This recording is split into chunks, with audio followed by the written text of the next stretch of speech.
ಯಾತಕ್ಕಾಗಿ ಮಕ್ಕಳಿಗೆ ಹೀಗೆ ದಿನವೂ ಮೊಟ್ಟೆಯನ್ನು ಕೊಡ್ತಾ ಇದ್ದೀವಿ? ಇದು ನಮ್ಮ ಸಹಜವಾದ ಆಹಾರದ ಆಯ್ಕೆನಾ?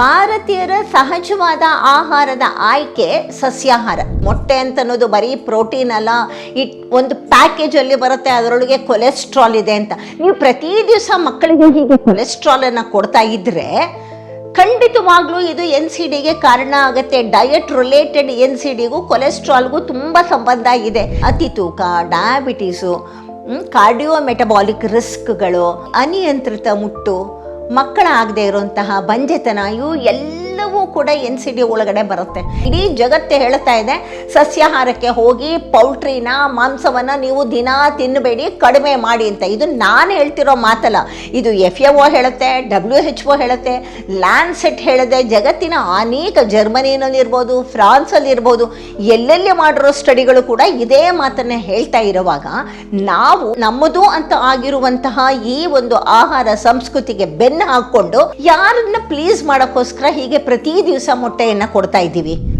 ಇತ್ತೀಚೆಗೆ ನಾನು ಒಂದು ನ್ಯೂಸ್ ನೋಡಿದೆ. ನಮ್ಮ ಶಾಲಾ ಮಕ್ಕಳ ಬಿಸಿ ಊಟದಲ್ಲಿ ಪ್ರತಿ ದಿವಸವೂ ಮೊಟ್ಟೆಯನ್ನು ಕೊಡೋದು ಅಂತ ಇದೆ. ಅಂದರೆ 6 ದಿವಸ ಶಾಲೆ ಇದ್ದರೆ 6 ದಿವಸನೂ ಮೊಟ್ಟೆಗಳನ್ನು ಕೊಡಬೇಕು ಅಂತ ಯೋಚನೆ ಮಾಡಿದೆ. ಹಲವಾರು ಕಡೆ ಆಗಲೇ ಪ್ರಾರಂಭ ಕೂಡ ಆಗಿದೆ. ಅಜೀಂ ಪ್ರೇಮ್ಜಿ ಸಂಸ್ಥೆನವರು ವಾರದಲ್ಲಿ 4 ದಿವಸ ಮೊಟ್ಟೆ ಕೊಟ್ಟರೆ, ನಮ್ಮ ಸರ್ಕಾರ ವಾರದ 2 ದಿವಸದಲ್ಲಿ ಮೊಟ್ಟೆಯನ್ನು ಕೊಡುತ್ತೆ ಅಂತ ನಿರ್ಧಾರ ಮಾಡಿದೆ. ಯಾವ ಆಧಾರದ ಮೇಲೆ, ಯಾತಕ್ಕಾಗಿ ಮಕ್ಕಳಿಗೆ ಹೀಗೆ ದಿನವೂ ಮೊಟ್ಟೆಯನ್ನು ಕೊಡ್ತಾ ಇದ್ದೀವಿ? ಇದು ನಮ್ಮ ಸಹಜವಾದ ಆಹಾರದ ಆಯ್ಕೆನಾ? ಇದು ನಮ್ಮ ಜೆನೆಟಿಕ್ ಕೆಮಿಸ್ಟ್ರಿಗೆ ಹೊಂದತ್ತಾ? ಇದರಿಂದ ಏನೇನೋ ಆಗು ಹೋಗುಗಳಾಗತ್ತೆ ಅಂತ ಅನ್ನೋದನ್ನು ಯೋಚನೆ ಮಾಡಿದೀವ? ಸುಮ್ಮನೆ ಏನೋ ಒಂದು ಕೊಡಬೇಕು, ಕೊಟ್ಟರೆ ಆಗುತ್ತಾ? ಭಾರತೀಯರ ಸಹಜವಾದ ಆಹಾರದ ಆಯ್ಕೆ ಸಸ್ಯಾಹಾರ. ಹೇಗೆ ಹೇಳ್ತೀರಾ ಅಂತ ನೀವು ಕೇಳಿದ್ರೆ ದಾಖಲೆ ಸಮೇತ ನಾನು ನಿಮಗೆ ಇದನ್ನು ಹೇಳಬಲ್ಲೆ. ನೋಡಿ, ನಮ್ಮ ದೇಶದಲ್ಲಿ ಅನೇಕ ವಿಶ್ವವಿದ್ಯಾನಿಲಯಗಳು, ಅದರಲ್ಲೂ ನ್ಯೂಟ್ರಿಷನ್ ವಿದ್ಯಾರ್ಥಿಗಳು ಅನೇಕ ಸ್ಟಡಿಗಳನ್ನು ಮಾಡಿದ್ದಾರೆ. ಅವರ ಡಿಸರ್ಟೇಷನ್ ಪೇಪರ್ ಇರ್ಬೋದು ಅಥವಾ ಅವರ PhD ಪೇಪರ್ಗಳಿಗೆ ಇರಬಹುದು. ಇವು ಎಲ್ಲವನ್ನೂ ಮಾಡುವಾಗ ಅವರು ಡಯಟ್ ಸರ್ವೆ ಅಂತ ಅನ್ನೋದನ್ನು ಒಂದು ಮಾಡಿರ್ತಾರೆ. ಅವರು ಇರುವ ಯೂನಿವರ್ಸಿಟಿಯ ಸುತ್ತಮುತ್ತಲಿನ ಹಳ್ಳಿಗಳಲ್ಲಿ ಹೋಗಿ ಅವರು ಸರ್ವೆಯನ್ನು ಮಾಡಿರ್ತಾರೆ. ಇದು ಇವತ್ತು ನೆನೆದಲ್ಲ, ನಾನು ಹೇಳ್ತಾ ಇರೋದು ದಶಕಗಳಿಂದ ಆಗ್ತಿರುವಂತಹ ಸರ್ವೆಯ ದಾಖಲೆಯನ್ನು ನಾನು ನಿಮ್ಮ ಮುಂದೆ ಇಡ್ತಾ ಇದ್ದೀನಿ. ಇಲ್ಲಿ ಏನಂತ ದಾಖಲಾಗಿದೆ ಅಂತ ಹೇಳಿದ್ರೆ, ನಾವು ಎಲ್ಲರೂ ಸಸ್ಯಾಹಾರವನ್ನು ಸ್ವೀಕರಿಸುವವರು ಅಂತಲೇ ಪ್ರತಿಯೊಬ್ಬೊಬ್ಬರು ಹಾಕೊಳ್ತಾರೆ. ಒಂದಷ್ಟು ಜನ ಹೇಳ್ತಾರೆ ನಾವು ಆಗೊಮ್ಮೆ ಈಗೊಮ್ಮೆ ನಾವು ಮಾಂಸವನ್ನು, ಮೊಟ್ಟೆಯನ್ನು ತಿಂತೀವಿ ಅಂತ ಹೇಳ್ತಾ ಇದ್ದಾರೆ. ಅಂದರೆ ಹೆಚ್ಚಿನ ಜನರು ಸಸ್ಯಾಹಾರವನ್ನೇ ಸ್ವೀಕರಿಸ್ತಾ ಇದ್ದಾರೆ. ನಿಮ್ಮ ಮುಂದೆ ಸಾಕಷ್ಟು ಆಹಾರವನ್ನು ಇಟ್ಟಾಗ ಎಲ್ಲರೂ ಯಾವ ಆಹಾರಕ್ಕೆ ಮೊದಲು ಕೈ ಹಾಕ್ತಾರೆ, ಯಾವ ಆಹಾರವನ್ನು ಹೆಚ್ಚು ತಿಂತಾರೆ ಅಂತ ಅಂದಾಗ ಅದು ಅವರ ಸಹಜವಾದ ಆಯ್ಕೆ ಆಗಿರುತ್ತೆ. ಈ ಜನಗಳಿಗೆ, ಅಂದರೆ ಈ ಹಳ್ಳಿಯಲ್ಲಿ ಇದ್ದಂತಹ ಈ ಎಲ್ಲ ಜನಗಳಿಗೂ ಯಾರೂ ಏನೂ ಫಟ್ವಾ ಹೊಡಿಸಿರಲಿಲ್ಲ, ನೀನು ಸಸ್ಯಾಹಾರವನ್ನೇ ತಿನ್ನಬೇಕು ಅಂತ ಹೇಳಲಿಲ್ಲ, ಅಥವಾ ಗನ್ ಪಾಯಿಂಟ್ ಇಟ್ಕೊಂಡು ನೀನು ಮಾಂಸಾಹಾರವನ್ನು ತಿನ್ನಲೇಬಾರ್ದು ಅಂತ ಏನು ಯಾರೂ ಹೇಳಲಿಲ್ಲ. ಅದು ಅವರಿಗೆ ಬಿಟ್ಟಿದ್ದು. ಅವರಿಗೆ ಬಿಟ್ಟಾಗ ಅವರ ಆಯ್ಕೆಯಲ್ಲಿ ಅವರು ಸಸ್ಯಾಹಾರವನ್ನೇ ಆರಿಸ್ಕೊಂಡಿದ್ರು. ಹಾಗಾಗಿ ನಾವು ಹೇಳಬಹುದು ಭಾರತೀಯರ ಆಹಾರದ ಆಯ್ಕೆ ಸಹಜವಾಗಿ ಸಸ್ಯಾಹಾರದ ಕಡೆಗೆ ಇದೆ ಅಂತ. ಇದು ಬರೀ ಇತ್ತೀಚಿನ ಈ ಒಂದು 100 ವರ್ಷಗಳಿಂದ ಆಗಿರೋ ಅಥವಾ 60-70 ವರ್ಷಗಳಿಂದ ಆಗ್ತಿರೋಂತಹ ರಿಸರ್ಚ್ ಮಾತ್ರ ನಾನು ಹೇಳ್ತಾ ಇಲ್ಲ. ಇನ್ನೂ ತುಂಬ ಹಿಂದಕ್ಕೆ ಕರ್ಕೊಂಡು ಹೋಗ್ತೀನಿ, ಅಲ್ಲಿ ಕೂಡ ದಾಖಲಾಗಿರೋದನ್ನ ನಿಮಗೆ ತೋರಿಸ್ತೀನಿ ನಾನು. 1622ರಲ್ಲಿ ಭಾರತ ದೇಶಕ್ಕೆ ಫ್ರಾನ್ಸ್ ದೇಶದಿಂದ ಫ್ರಾಂಕೋಯಿಸ್ ಬೆರ್ನಿಯರ್ ಅಂತ ಹೇಳುವಂತಹ ಒಬ್ಬ ಪ್ರವಾಸಿ ಬರ್ತಾನೆ. ಅವನು ಬಂದು ಭಾರತ ದೇಶದಲ್ಲಿ ಏನು ಆಹಾರವನ್ನು ಸ್ವೀಕರಿಸ್ತಿದ್ರು ಅಂತ ಅನ್ನೋದನ್ನು ದಾಖಲೆ ಮಾಡ್ತಾನೆ. ಅವನ ದಾಖಲೆಯಲ್ಲಿ ಅವನು ಒಂದು ಮಾತನ್ನು ಹೇಳ್ತಾನೆ, ಈ ಜಗತ್ತಿನಲ್ಲೆಲ್ಲ ಈಜಿಪ್ಟ್ ಅತ್ಯಂತ ಸಮೃದ್ಧವಾಗಿದ್ದಂತಹ ದೇಶವಾಗಿತ್ತು ಅಂತ ನಾನು ಅಂದ್ಕೊಂಡಿದ್ದೆ. ಆ ಈಜಿಪ್ಟಿಂದನೇ ನಾನೀಗ ನೋಡಿಕೊಂಡು ಭಾರತ ದೇಶಕ್ಕೆ ಬರ್ತಾ ಇದ್ದೀನಿ. ಇಲ್ಲಿ ನೋಡಿದರೆ ಜನಗಳು ಸಂಪತ್ಭರಿತವಾಗಿದ್ದಾರೆ, ಇವರ ಆಹಾರ ಅತ್ಯಂತ ಸಮೃದ್ಧವಾಗಿದೆ. ಇವರ ಆಹಾರಗಳಲ್ಲಿ ಧಾನ್ಯಗಳು, ಅದು ಪ್ರಮುಖವಾಗಿ ಅವನು ಹೇಳ್ತಾನೆ, ಗಂಗಾ ಬೇಸಿನಲ್ಲೆಲ್ಲ ಓಡಾಡಿದ್ದಾನೆ, ಕೋರಮಂಡಲು, ಗಂಗಾ ಬೇಸನ್ನು, ಬಂಗಾಲು, ಅಲ್ಲೆಲ್ಲ ಓಡಾಡಿ ಅವನು ಹೇಳಿದಾನೆ ಹೆಚ್ಚಿನ ಜನಗಳ ಆಹಾರದಲ್ಲಿ ಅಕ್ಕಿ ಇರ್ತಿತ್ತು, ಧಾನ್ಯಗಳಿರ್ತಿತ್ತು, ಲೆಂಟಿಲ್ ಇತ್ತು ಅಂತ ಮೆನ್ಷನ್ ಮಾಡ್ತಾನೆ. ಕಾಳುಗಳು ಅದೆಲ್ಲ ಹೇಳ್ತೀವಲ್ಲ, ಅದು ತಿಂತಾ ಇದ್ವಂತೆ. 2-3 ಬಗೆಯ ತರಕಾರಿಗಳಿರ್ತಿತ್ತಂತೆ, ಸಮೃದ್ಧವಾಗಿ ಬೆಣ್ಣೆ ಮತ್ತು ತುಪ್ಪ ಇರ್ತಿತ್ತು ಅಂತ ಹೇಳಿ ಅವನು ಇದನ್ನು ದಾಖಲು ಮಾಡಿದ್ದಾನೆ. ಅವನು ಎಲ್ಲೂ ಮಾಂಸಾಹಾರವನ್ನು ಅವನು ದಾಖಲೆ ಮಾಡಿಲ್ಲ. ಹಂಗಂದ ಮಟ್ಟಿಗೆ ಮಾಂಸಾಹಾರ ತಿನ್ನಲೇ ಇರ್ತಿರ್ಲಿಲ್ಲ ಅಂತ ಹೇಳೋಕ್ಕಾಗಲ್ಲ, ತಿಂದಿದ್ದಿರಬಹುದು. ಆದರೆ ದಾಖಲಾಗುವ ಅಷ್ಟು ಪ್ರಮಾಣದಲ್ಲಿ ಅಥವಾ ಅವನ ಕಣ್ಣಿಗೆ ಕಾಣುವಷ್ಟು ಪ್ರಮಾಣದಲ್ಲಿ ಅಲ್ಲಿ ಮಾಂಸಾಹಾರ ಇದ್ದಿರಲಿಲ್ಲ. ಅವನ ಕಣ್ಣಿಗೆ ಕಂಡಿದ್ದು ಅವನು ದಾಖಲೆ ಮಾಡಬೇಕು ಅಂತ ಅನಿಸಿದ್ದು, ಸಮೃದ್ಧವಾಗಿ ಭಾರತೀಯರು ತಿಂತಿದ್ರು, ಎಲ್ಲರೂ ಶ್ರೀಮಂತವಾಗಿದ್ದರು.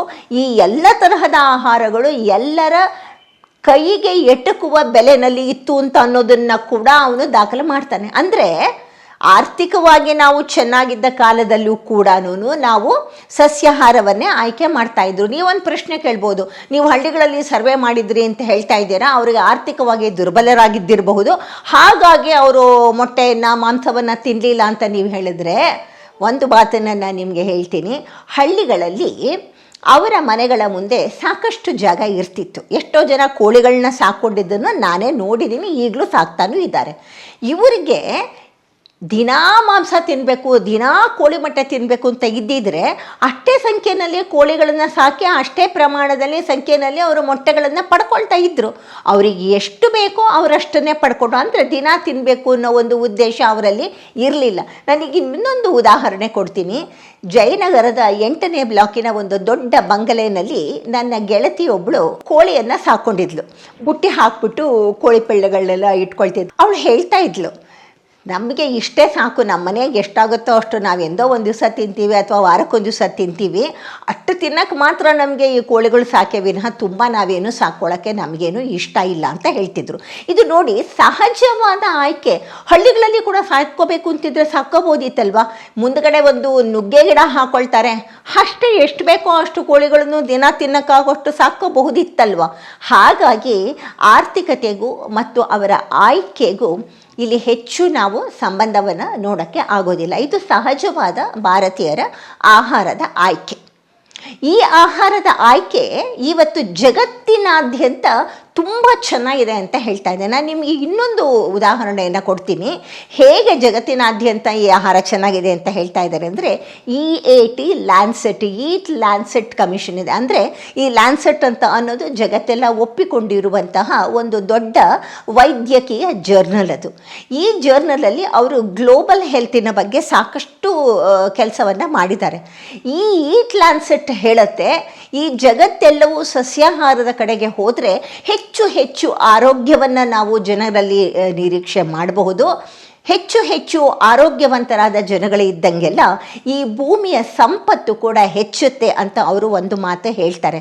ಅಷ್ಟೇ ಅಲ್ಲ, ಇನ್ನೂ ಒಂದು ಮಾತನ್ನು ಹೇಳ್ತಾರೆ, ಈ ಯಾವಾಗ ನಾವು ಸಸ್ಯಾಹಾರ ಹೆಚ್ಚು ಹೆಚ್ಚು ಜಗತ್ತಲ್ಲಿ ಮನುಷ್ಯ ತಿಂತಾನೋ ಆವಾಗ NCDಗಳನ್ನು, ಡಯಟ್ ರಿಲೇಟೆಡ್ NCDಗಳನ್ನ ಕಡಿಮೆ ಮಾಡಬಹುದು ಅಂತ. ಏನಿದು ಡಯಟ್ ರಿಲೇಟೆಡ್ NCD ಅಂತ ಹೇಳಿದ್ರೆ, ಆಹಾರದಿಂದ ಬರುವಂತಹ ನಾನ್ ಕಮ್ಯುನಿಕಬಲ್ ಡಿಸೀಸಸ್ ಏನಿದೆ ಅದನ್ನೆಲ್ಲವನ್ನು ಕಡಿಮೆ ಮಾಡ್ಬೋದು ಅಂತ ಹೇಳ್ತಾರೆ. ನಾನು ನಿಮಗೆ ಇನ್ನೊಂದು ಮಾತನ್ನು ಹೇಳ್ತೀನಿ, ನಮ್ಮದೇ ಸರ್ಕಾರಗಳು ಈ NCD ಪ್ರಿವೆನ್ಷನ್ಗೋಸ್ಕರ ಸಾಕಷ್ಟು ಹಣವನ್ನು ಖರ್ಚು ಮಾಡ್ತಾ ಇದೆ. ಏನಿದೆ NCD ಕಾಯಿಲೆಗಳು ಅಂತ ಹೇಳಿದ್ರೆ, ಅತಿ ತೂಕ, ಡಯಾಬಿಟೀಸು, ಕಾರ್ಡಿಯೋ ಮೆಟಬಾಲಿಕ್ ರಿಸ್ಕ್ಗಳು, ಅನಿಯಂತ್ರಿತ ಮುಟ್ಟು, ಮಕ್ಕಳಾಗದೇ ಇರುವಂತಹ ಬಂಜೆತನ, ಇವು ಎಲ್ಲವೂ ಕೂಡ NCD ಒಳಗಡೆ ಬರುತ್ತೆ. ಈ NCDಯನ್ನು ಪ್ರಿವೆನ್ಷನ್ ಮಾಡೋಕ್ಕೆ ಅಲ್ಲಿ ಒಂದು ಕಡೆ ನೀವು ಖರ್ಚು ಮಾಡ್ತಾ ಇದ್ದೀರಾ, ಈ ಕಡೆ NCD ಜಾಸ್ತಿ ಆಗೋ ಹಾಗೆ ಮಕ್ಕಳಿಗೆ ಪ್ರತಿ ದಿವಸ ಮೊಟ್ಟೆಯನ್ನು ಕೊಡ್ತಾ ಇದ್ದೀರಾ. ಯಾಕೆ ಮಕ್ಕಳಿಗೆ ಮೊಟ್ಟೆಯನ್ನು ಪ್ರತಿ ದಿವಸ ಕೊಟ್ಟರೆ ಏನಾಗುತ್ತೆ ನೋಡಿ, ನಾನು ಆಗಲೇ ಹೇಳ್ದಂಗೆ ನಮ್ಮ ಆಹಾರದ ಆಯ್ಕೆ ಸಸ್ಯಾಹಾರ. ನಮ್ಮ ಜೆನೆಟಿಕ್ ಕೆಮಿಸ್ಟ್ರಿ ಶತಶತಮಾನಗಳಿಂದನೂ ಬಳಸ್ತಿರುವಂಥ ಈ ಸಸ್ಯಾಹಾರಕ್ಕೆ ಹೊಂದಿಕೊಂಡಿದೆ. ಪಾಯಿಂಟ್ ನಂಬರ್ 2, ನೀವು ಮೊಟ್ಟೆಯನ್ನು ಕೊಡ್ತಾ ಇದ್ದೀನಿ ಅಂತ ಹೇಳಿದ್ರೆ, ನಾನು ಯಾವತ್ತೂ ಹೇಳ್ತಾನೆ ಇದ್ದೀನಿ, ಮೊಟ್ಟೆ ಅಂತ ಅನ್ನೋದು ಬರೀ ಪ್ರೋಟೀನ್ ಅಲ್ಲ, ಒಂದು ಪ್ಯಾಕೇಜಲ್ಲಿ ಬರುತ್ತೆ, ಅದರೊಳಗೆ ಕೊಲೆಸ್ಟ್ರಾಲ್ ಇದೆ ಅಂತ. ನೀವು ಪ್ರತಿ ದಿವಸ ಮಕ್ಕಳಿಗೆ ಹೀಗೆ ಕೊಲೆಸ್ಟ್ರಾಲನ್ನು ಕೊಡ್ತಾ ಇದ್ದರೆ ಖಂಡಿತವಾಗ್ಲೂ ಇದು NCDಗೆ ಕಾರಣ ಆಗುತ್ತೆ. ಡಯಟ್ ರಿಲೇಟೆಡ್ NCDಗೂ ಕೊಲೆಸ್ಟ್ರಾಲ್ಗೂ ತುಂಬ ಸಂಬಂಧ ಇದೆ. ನಮ್ಮ ಆಹಾರದಲ್ಲಿ ಡಯಟ್ ಡೈವರ್ಸಿಟಿ ಇರಬೇಕು. ಡಯಟ್ ಡೈವರ್ಸಿಟಿನೇ ಇಲ್ಲ, ಬರೀ ಪ್ರತಿ ದಿವಸನೂ 6 ದಿವಸನೂ ನೀವು ಮೊಟ್ಟೆ ಕೊಡ್ತಾ ಇದ್ದೀನಿ ಅಂತಂದರೆ ಆ ಮಕ್ಕಳ ಆರೋಗ್ಯ ಏನಾಗ್ಬೋದು? ಒಂದು ಕಡೆಯಿಂದ ನಾವು NCD ಖರ್ಚು ಮಾಡ್ತಾ ಇದ್ದೀವಿ ಇದೇ ಸರ್ಕಾರ, ಇನ್ನೊಂದು ಕಡೆಯಿಂದ NCD ಜಾಸ್ತಿ ಆಗೋ ಹಾಗೆ ಪ್ರತಿ ದಿವಸವೂ ಮೊಟ್ಟೆ ಕೊಡ್ತಾ ಇದೆ. ಇಡೀ ಜಗತ್ತೇ ಹೇಳ್ತಾ ಇದೆ ಸಸ್ಯಾಹಾರಕ್ಕೆ ಹೋಗಿ, ಪೌಲ್ಟ್ರಿನ, ಮಾಂಸವನ್ನು ಆಹಾರವನ್ನು ನೀವು ದಿನ ತಿನ್ನಬೇಡಿ, ಕಡಿಮೆ ಮಾಡಿ ಅಂತ. ಇದು ನಾನು ಹೇಳ್ತಿರೋ ಮಾತಲ್ಲ, ಇದು FAO ಹೇಳುತ್ತೆ, WHO ಹೇಳುತ್ತೆ, ಲ್ಯಾನ್ಸೆಟ್ ಹೇಳಿದೆ. ಜಗತ್ತಿನ ಅನೇಕ, ಜರ್ಮನಿನಲ್ಲಿರ್ಬೋದು, ಫ್ರಾನ್ಸಲ್ಲಿರ್ಬೋದು, ಎಲ್ಲೆಲ್ಲಿ ಮಾಡಿರೋ ಸ್ಟಡಿಗಳು ಕೂಡ ಇದೇ ಮಾತನ್ನೇ ಹೇಳ್ತಾ ಇರುವಾಗ ನಾವು ನಮ್ಮದು ಅಂತ ಆಗಿರುವಂತಹ ಈ ಒಂದು ಆಹಾರ ಸಂಸ್ಕೃತಿಗೆ ಬೆನ್ನು ಹಾಕ್ಕೊಂಡು ನಾವು ಯಾತಕ್ಕೆ ಬೇಡದೇ ಇರೋದನ್ನು ಕೊಡ್ತಾ ಇದ್ದೀವಿ? ಯಾರನ್ನ ಪ್ಲೀಸ್ ಮಾಡೋಕ್ಕೋಸ್ಕರ ಹೀಗೆ ಪ್ರತಿ ದಿವಸ ಮೊಟ್ಟೆಯನ್ನು ಕೊಡ್ತಾ ಇದ್ದೀವಿ? ಒಂದು ತಿಳ್ಕೊಳ್ಳಿ, ನಾವು ಏನಾದರೂ ಒಂದು ಮಕ್ಕಳಿಗೆ ಒಳ್ಳೆಯದಾಗಲಿ ಅಂತ ಹೇಳಿಬಿಟ್ಟು ನೀವು ಬಿಸಿ ಊಟವನ್ನು ಕೊಡ್ತಾ ಇದ್ದೀನಿ ಅಂತ ಆದರೆ ನಮ್ಮ ಮುಂದಿನ ಪೀಳಿಗೆ ಆರೋಗ್ಯವಾಗಿ ಇರಬೇಕು. ಅವರ ಆರೋಗ್ಯವೇ ಈ ದೇಶದ ಸಂಪತ್ತು. ನೀವು ಮಕ್ಕಳ ಆರೋಗ್ಯವನ್ನು ಬದಿಗಿಟ್ಬಿಟ್ಟು ಯಾರನ್ನು ಪ್ಲೀಸ್ ಮಾಡೋಕ್ಕೆ, ಯಾವ ಮಾರ್ಕೆಟನ್ನು ಪ್ಲೀಸ್ ಮಾಡೋಕ್ಕೋಸ್ಕರ ನೀವು ಆಹಾರವನ್ನು ಕೊಡ್ತಿದ್ದೀರಾ? ಮಾರ್ಕೆಟನ್ನು ಪ್ಲೀಸ್ ಮಾಡಬೇಡಿ ಸ್ವಾಮಿ. ಮಕ್ಕಳ ಆರೋಗ್ಯವನ್ನು, ಈ ದೇಶದ ಸಂಪತ್ತನ್ನು ಬೆಳೆಯೋದಕ್ಕೆ ನೀವು ಶ್ರಮ ಪಡಿ. ನೀವು ಅಂದರೆ ನಾವೆಲ್ಲರೂ ಶ್ರಮ ಪಡಬೇಕಾಗಿರುವಂತಹ ಒಂದು ವಿಷಯ. ಇದರ ಬಗ್ಗೆ ಸರ್ಕಾರ ಸ್ವಲ್ಪ ಗಮನ ಹರಿಸ್ಬಿಟ್ಟು ಯೋಚನೆಯನ್ನು ಮಾಡಲಿ. ಮಕ್ಕಳಿಗೆ ಪ್ರತಿ ದಿವಸ ಮೊಟ್ಟೆ ಕೊಡೋದ್ರಿಂದ ಅಷ್ಟೇನು ಖಂಡಿತವಾಗ್ಲೂ ಒಳ್ಳೆಯದು ಅಲ್ಲವೇ ಅಲ್ಲ. ನಮಸ್ಕಾರ.